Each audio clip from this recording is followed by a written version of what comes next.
I greet you in Jesus' precious name. It is Wednesday morning, the 7th of May, 2025, and this is your friend, Angus Buchan, with a thought for the day. We start off in the Gospel of Matthew, chapter 18, verse 4. Jesus says, "Therefore, whoever humbles himself as this little child is the greatest in the kingdom of heaven."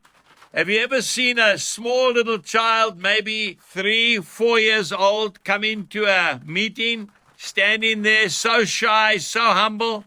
Oh, you just want to pick up that child and just love them, don't you? Such innocence. Oh, folks. And then we go to Philippians chapter 2, verse 7. Paul is talking about Jesus.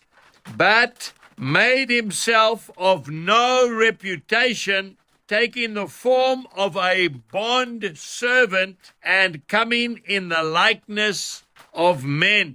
I'm talking about the King of Glory, the Lord of Lords, the Alpha and the Omega, the beginning and the end, the greatest king that has ever lived, made himself a servant, a bond servant.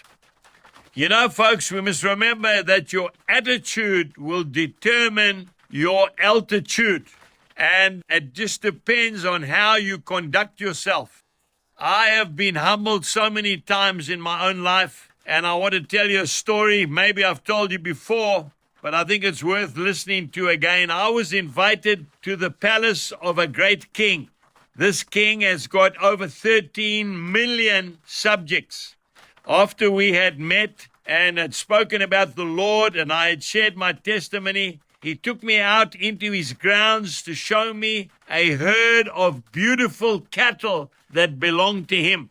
And while the entourage was with him and we were standing together and admiring these cattle, a lady came up to me and said, "Can I speak to you?" And I said, "Yes." She said, "Where can I get some tomato seedlings? I want to put them into my garden."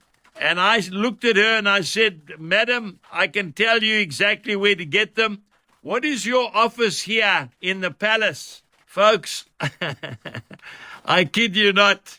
She said, "Mr. Buchan, I am the queen."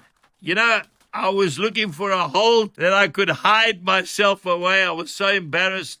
But what a gracious lady. She never batted an eyelid. She just carried on talking.